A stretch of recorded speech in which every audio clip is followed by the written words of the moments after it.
At some point, we've all heard the term crypto or Bitcoin. Maybe you've even experienced that friend or colleague that suddenly has become obsessed with it and starts to tell you about how they are going to be rich and that you shouldn't get left behind. Naturally, this intrigues you, and you too start to fantasize about the potential riches. A nice big house, sports cars, and even money raining down on you. However, this dream quickly blows up and you are brought back down to reality. A scam story here and a horror story there. Yup, when it comes to crypto, no two people agree. So what is crypto, and what is all the fuss about? At its core, cryptocurrency is a type of digital or virtual currency. Unlike traditional money like dollars or euros, it exists purely in digital form. You can't physically touch Bitcoin. It can be used to purchase goods on some websites, or it can be used as a store of value similarly to gold and silver. Traditional money is typically controlled by the government, banks, or central authorities. We refer to this as centralized. Crypto differs in this aspect as it is decentralized and therefore not controlled. Although regulations on cryptocurrencies are increasing, decentralization ensures all participants of a transaction collectively make the decisions. This cuts out the need for banks to receive or send funds. Cryptocurrencies run on something called blockchain technology. Blockchain technology is like a digital record-keeping system that is shared across many computers. Imagine a notebook where you write down transactions, like who paid whom and how much. Now, instead of one person holding this notebook, many people have copies of it, and everyone agrees on what gets written in it. Therefore, every wallet that makes a transaction on the blockchain can be viewed by anyone that has that wallet address, ensuring transparency. However, users do not have access to the wallet owner's personal information, which protects their privacy. Cryptocurrencies such as Bitcoin have a limited supply. This is exactly how it sounds. Extra of the currencies cannot be produced beyond their maximum supply. Only 21 million Bitcoin will ever exist. Currently, there are only 1.5 million of them left to be mined. This is due for completion in just over 100 years. This is one of the major advantages it has versus traditional money. Governments can and often do print more money. This devalues the currency and contributes to inflation, making the cost of living steadily increase. Too much printing, and a currency can quickly find itself collapsing. Certain crypto, like Bitcoin, are extremely resistant to fraud and are for the most part considered secure.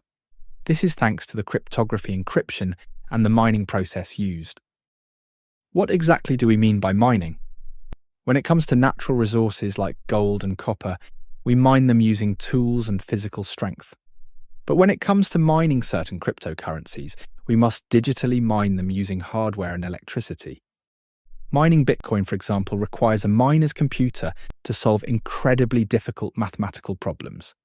This process is lengthy and can be expensive due to the amount of electricity used and the hardware needed. As there is now less Bitcoin available to mine, doing so produces a lower yield, but can still be worth it when done correctly. You probably already know that most people don't obtain Bitcoin and other crypto through mining, and instead purchase it from exchanges. Popular exchange platforms such as Binance and Coinbase allow users to purchase crypto with money or other cryptocurrencies.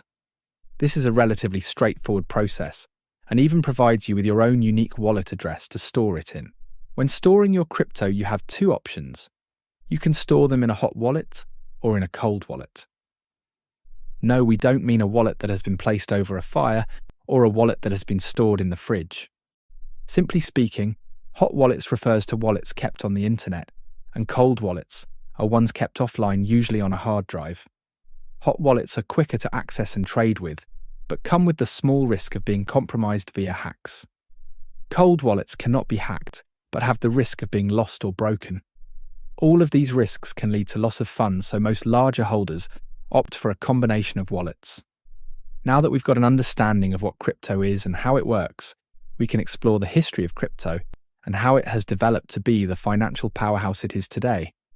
It all started back in 2009 when a pseudonymous user Satoshi Nakamoto launched the Bitcoin network. The first mining block was initiated, and a transaction between Satoshi and a programmer was performed. Fast forward to 2010, and we witnessed the first real-world Bitcoin transaction.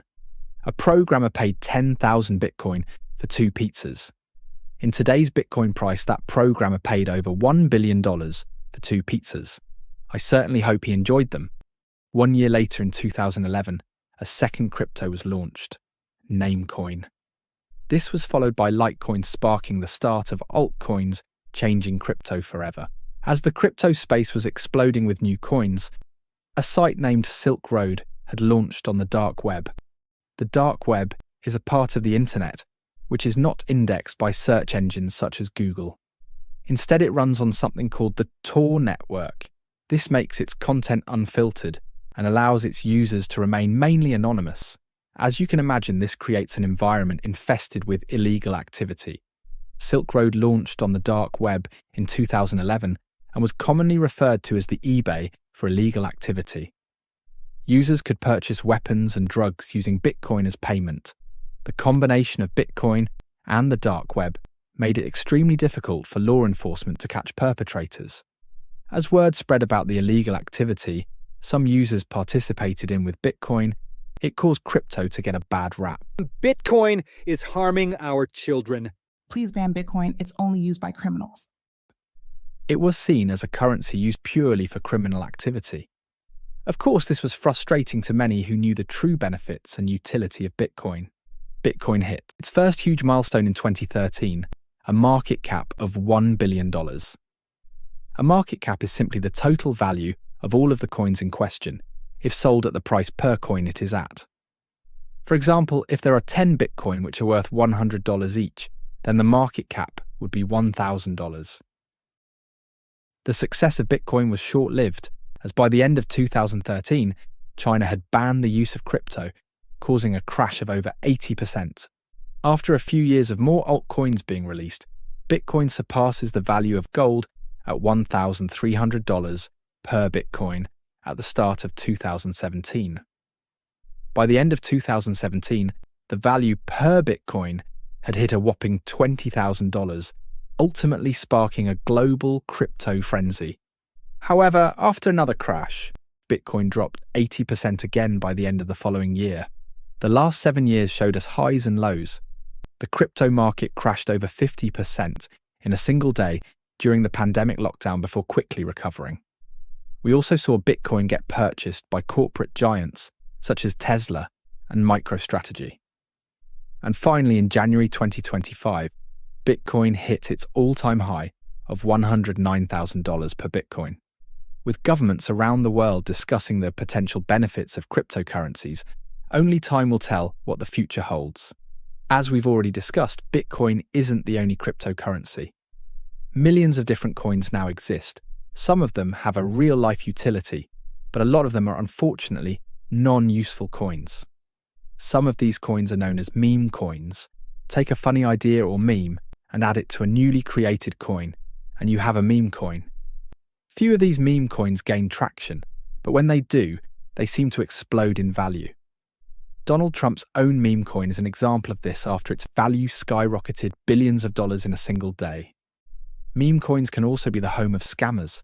Many of them are created with the sole intention of getting an increase in value, and then quickly selling the majority of the coin supply, resulting in instant extreme value loss.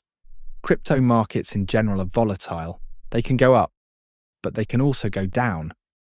All the way down, especially in non-utility coins. Always do your own research and never invest more than you can afford to lose. Whether you choose to be an uninvolved observer of the crypto story, or you choose to personally invest, I'd like to wish you financial success. That was a perfect explanation. If you found this video informative, please press the like button and subscribe for future animated explanations. It all helps the channel to grow and improve.